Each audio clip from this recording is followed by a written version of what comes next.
نبیوں میں رحمت لقب پانے والا، اسی سے ہے اسلام کا بول بالا۔ نحمده ونصلي ونسلم على رسوله الكريم اما بعد اعوذ باللہ من الشیطان الرجیم بسم اللہ الرحمن الرحیم یا ایہا الذین آمنوا کلوا من طیبات ما رزقناکم صدق اللہ العظیم ان اللہ وملائکتہ یصلون علی النبی یا ایہا الذین آمنوا صلوا علیہ وسلموا تسلیما۔ الصلاۃ والسلام علیک یا سیدی یا رسول اللہ وعلی آلک واصحابک یا سیدی یا حبیب اللہ۔ الصلاۃ والسلام علیک یا سیدی یا نبی اللہ وعلی آلک واصحابک یا سیدی یا نور اللہ۔ حمد و صلاۃ کے بعد بندہ مومن کی زندگی میں رزق حلال کی بہت زیادہ اہمیت ہے۔ اللہ تبارک و تعالیٰ نے قرآن مجید کے اندر مومن کو حلال اور طیب چیزیں کھانے کا حکم ارشاد فرمایا۔ پاک کتاب، پاک رسول اور پاک دین کے ماننے والے پاک ذہن لوگوں کو حکم ہے کہ غذا صرف پاک کھائیں گے۔ اللہ تبارک و تعالیٰ نے بہت ساری نعمتیں انسان کے لیے دنیا میں پیدا کی ہیں، لیکن وہ ساری کھانے کے لیے نہیں ہیں۔ کچھ رزق انسانوں کا ہے، کچھ حیوانوں کا ہے۔ انسان کو حکم ہے کہ وہ اپنے حصے کا رزق کھائے گا، اور اس میں سے بھی وہ کھائے گا جسے اللہ نے اس کے لیے حلال رکھا ہے۔ مومن جب روحانی زندگی گزارنا چاہے گا نا، مجھے عبادت میں لذت ہو، سجدے میں کیف ہو، تلاوت قرآن میں صحیح کر سکوں، میرا دین کے ساتھ وابستگی والا رشتہ ہو، وارفتگی والا، تو اس میں شرط یہ ہے کہ اس کا رزق حلال ہو، اس کا کھانا طیب ہو، وہ اپنی چراگاہ سے کھائے، وہ دائیں بائیں کسی جگہ منہ نہ مارے۔ قرآن مجید کی سورہ بقرہ کے اندر اللہ کریم نے فرمایا یا ایھا الذین آمنوا کلوا من طیبات ما رزقناکم، فرمایا اے ایمان والو ہماری دی ہوئی پاکیزہ چیزیں کھاؤ۔ پاکیزہ، اس پر تمہیں پابندی لگائی جاتی ہے نا، پاکیزہ وہ چیزیں کھاؤ، لیکن نا رزق انسان نے کھانا ہے، استعمال کرنا ہے۔ اللہ تبارک و تعالیٰ نے اس کے لیے وسیع و عریض حلال چیزیں پیدا کی ہیں، وہ حرام نہیں کھائے گا۔ جو اللہ تبارک و تعالیٰ نے اس کے لیے رکھا ہے اسی کو استعمال کرے۔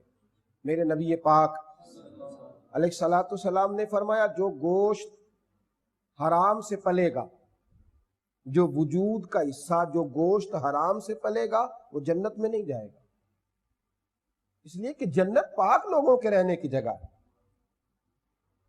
جو لوگ اپنے بچوں کو ناجائز کمائی کھلاتے ہیں وہ بتلائیں کہ بچہ اگر بیمار ہو اور اسے ذرا سی کوئی تکلیف ہو تو انسان کتنا پریشان ہوتا ہے، تو صبح قیامت اگر باپ کے سامنے اس کی اولاد جہنم میں ڈال دی جائے، ماں کے سامنے اس کے بچوں کو جلایا جائے، تو کیا وہ سکون محسوس کرے گا؟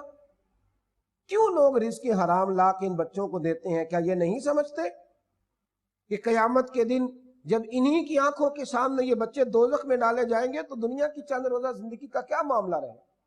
صرف ان کی تھوڑی سی خوشیوں کے لیے، وہ بھی بڑی وقتی سی، پتہ نہیں ملیں گی کہ نہیں ملیں گی، ان کے لیے لوگ رزق حرام لا کر کے رکھتے ہیں۔ مومن یہ یاد رکھے کہ رزق حلال، رزق طیب، رزق پاکیزہ۔ میرے نبی پاک علیہ الصلوۃ والسلام نے ارشاد فرمایا، حضرت جناب سیدنا علی المرتضیٰ شیر خدا رضی اللہ تعالیٰ عنہ فرماتے ہیں کہ ہم نبی پاک علیہ السلام کی بارگاہ میں حاضر تھے تو ایک بدو آیا، دیہاتی عام سا آدمی۔ یہ جو عام سے لوگ آتے ہیں نا، یہ کئی دفعہ خاص ہی باتیں پوچھ جاتے ہیں۔ عام سا بندہ آیا دیہاتی، تو آ کے نا اس نے فٹافٹ 2 سوال کر دیے۔ عرض کرنے لگا یا رسول اللہ صلی اللہ تعالیٰ علیہ وسلم، حضور مجھے اسلام کی آسان ترین چیز بھی بتا دیں اور مشکل ترین چیز بھی بتا دیں، آسان بھی بتا دیں اور مشکل بھی۔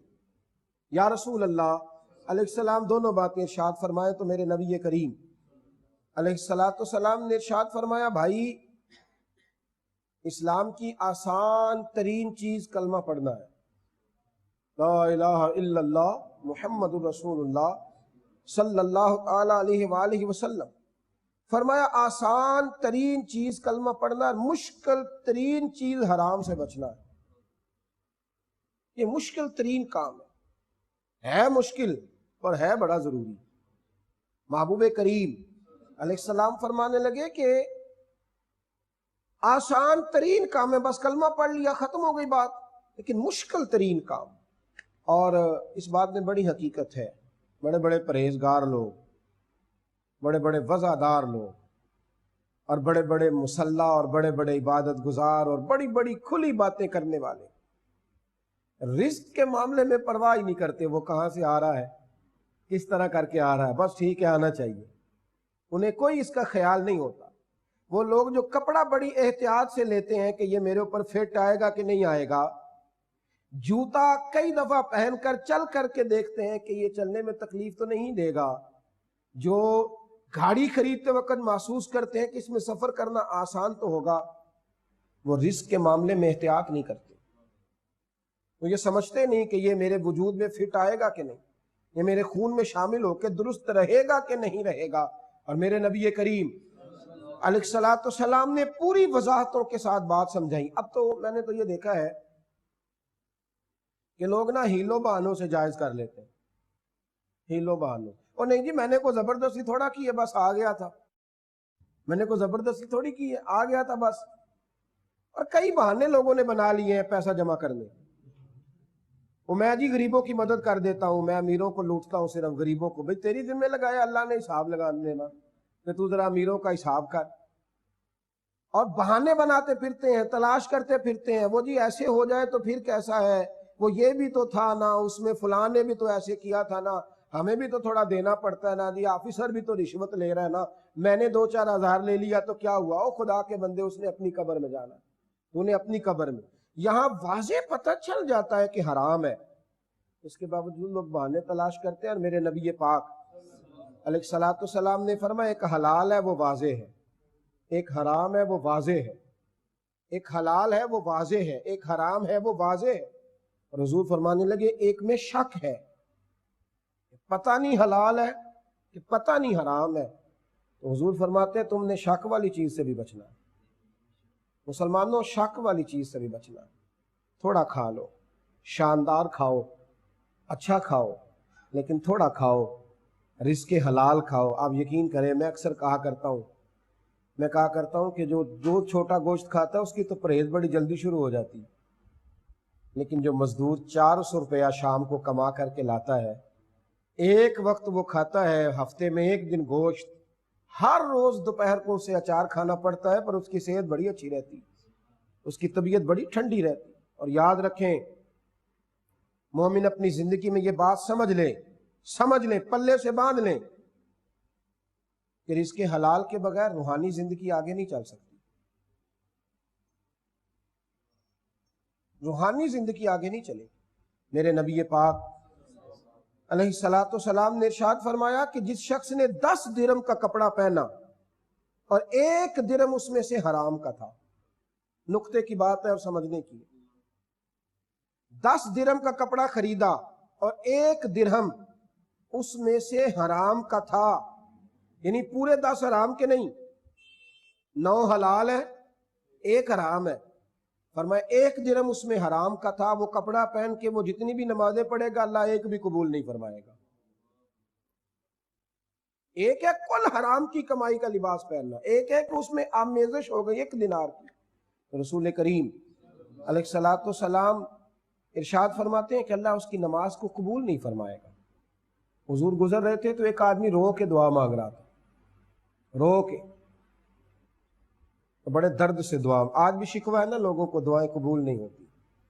میرے نبی پاک علیہ السلام رحمت للعالمین ہے، رو کے دعا مانگ رہا تھا، تو میرے محبوب نے فرمایا جب تک اس کا جی چاہے یہ دعا مانگے اس کی قبول نہیں ہوگی۔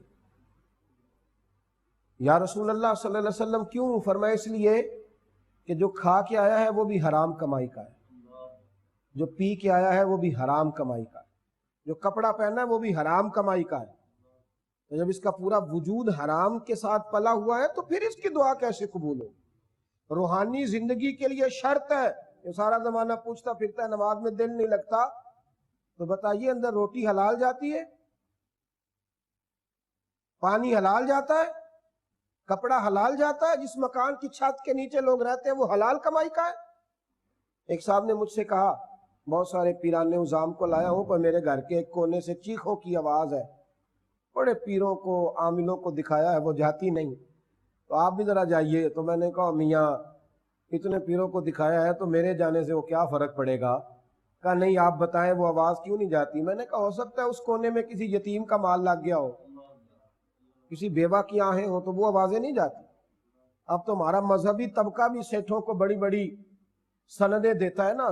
میں ایک محفل کے لیے جا رہا تھا، بہت بڑے سیٹھ صاحب نے محفل کرائی، تو ایک صاحب نے میرا دامن تھام لیا، کپڑا کھینچ کے کہنے لگے پیر صاحب ذرا ان سے یہ بھی پوچھیے گا کہ ہمارا بھی حق ادا کر دیں، ہم پہ بھی تھوڑی شفقت کریں. نوٹوں کی برسات تو یوں ہوتی ہے کہ چھتوں کو لگتے ہیں، تو ان سے کہیے یہ بھی تھوڑا خیال کریں کہ ہمارا بھی حق. وہ غریب آدمی ایڈوانس مانگ لے تو اس کے لیے نہیں ہے، پیر صاحب کا نذرانہ وقت پہ پہنچ جاتا ہے. اور یہاں تو یہ حال ہو گیا ہے، یہ حال ہو گیا ہے کہ لوگ بہانے کرتے ہیں. وہ ایک صاحب مجھے کہنے لگے جی وہ میں غریبوں کی مدد بھی کرتا ہوں، تو میں نے کہا گندے پانی سے وضو نہیں ہوتا، گندے پانی سے وضو نہیں ہوتا، وضو کے لیے پانی کا صاف ہونا شرط ہے. اگر غریب کی خدمت کرنی ہے تو تیرا پہلے رزق حلال ہونا چاہیے، طیب اور پاک ہونا چاہیے، رزق حلال. حضرت ابو بکر صدیق رضی اللہ تعالیٰ عنہ کا ایک غلام تھا، وہ کبھی کبھی کچھ کما کے لاتا تھا، آپ کو دیتا تھا. جب وہ لاتا تھا نا کما کے، حضرت صدیق ایک بار پوچھتے تھے کہاں سے لائے؟ ماں کیوں نہیں پوچھتی بیٹے سے کہاں سے کما کے لایا؟ باپ کیوں نہیں پوچھتا اپنے بیٹے سے کہاں سے کما کے لایا؟ جناب علی المرتضیٰ شیر خدا کہتے ہیں ایک دن میں نے چھوٹی سی تجارت کی، 50 دینار کما کے لایا، عزت والے رسول کی عزت والی بیٹی، حسنین کریمین کی اماں رو کے ہاتھ باندھ کے کہنے لگی علی میری جرت نہیں، پر میرے گھر میں حسنین پلتے ہیں، مجھے بتا دو گے مال کہاں سے آیا ہے؟ مجھے خبر کر دو گے تاکہ میں گواہی دینے والی بنوں؟ تو مولا علی رو پڑے، کہنے لگے فاطمہ مجھے یقین تھا تو پوچھے گی، او محبوب کائنات کی شہزادی، جو میں حسنین کے لیے رزق لایا ہوں یہ خدا کے فضل سے طیب اور طاہر لایا ہوں. یہ کیا بات ہوئی کہ معیار ہی نہیں ہے، کوئی پوچھتا ہی نہیں؟ حضرت جناب سیدنا ابو بکر صدیق رضی اللہ تعالیٰ اس غلام سے روز پوچھتے کہاں سے لائے ہو، کیسے کمایا؟ ایک دن فرماتے ہیں بڑی بھوک لگی ہوئی تھی، پیٹ میری کمر سے لگا ہوا تھا، وہ غلام کچھ کما کر کے لایا، اس نے مجھے کھانا دیا تو بغیر پوچھے ہی حضرت صدیق اکبر نے کھا لیا بغیر پوچھے. غلام کہنے لگا حضور آپ نے پوچھا نہیں کہ میں کہاں سے لایا ہوں، کہا آپ بتا دو. تو کہنے لگا میں نے جاہلیت میں نا کچھ جنتر منتر کیا تھا کچھ لوگوں کو، آج وہ ملے ہیں تو انہوں نے کچھ پیسے دیے، ان پیسوں کا لایا ہوں. حضرت ابو بکر صدیق نے گلے میں انگلی ڈال کے کیا کر دی، اور کیا ہوتی نہیں، بھوک لگی ہوئی تھی تو پانی ڈال ڈال کے باہر نکالتے، پھر کونے میں جا کے 2 رکعتوں کی نیت باندھ لی، پھر مصلی پہ بیٹھ کے رونے لگے اور کہنے لگے عرش کے مالک میں نے جان بوجھ کے نہیں کھایا، اے میرے رب میں نے جان بوجھ کے نہیں کھایا، میں بھول گیا تھا، میری خطا معاف کر دے، مجھ سے درگزر کر. بھائیو رزق کا معاملہ اتنا اہم ہے، رزق کا معاملہ اتنا ضروری ہے، رزق کے معاملے میں اس قدر زیادہ اہمیت ہے. حضرت باجید بستامی رحمت اللہ علیہ فرماتے ایک دن مشکوک لقمہ کھا لیا تھا، مشکوک، شک تھا کہ پتہ نہیں جائز ہے کہ ناجائز ہے، مشکوک کھا لیا تھا. 40 دن ہو گئے میرا نماز میں دل نہیں لگ رہا، میں کوشش کرتا ہوں پر سجدہ نہیں ہو پاتا، جد و جہد کرتا ہوں تو آگے نہیں بڑھ پاتا. اپنے رزق پر پہرا بٹھائیں، حلال رزق. اور میرے نبی کریم علیہ السلام نے فرمایا تیرا رزق تو تجھے یوں ڈھونڈ لیتا ہے جس طرح موت تجھے تلاش کر لیتی ہے.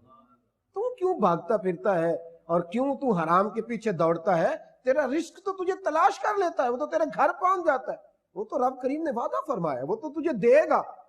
لوگ لوگوں کے حقوق پر ڈاکے ڈالتے ہیں. تو کیا سمجھتا ہے کہ کسی کے بچے روتے رہیں گے تو مال چھین کے لائے گا تو تیرے وہ روٹی کھا کے ہنسیں گے؟ تو کسی کی گھر کی روشنی چھین کر اپنے گھر میں چراغ جلائے گا تو یہاں روشنی ہو جائے گی؟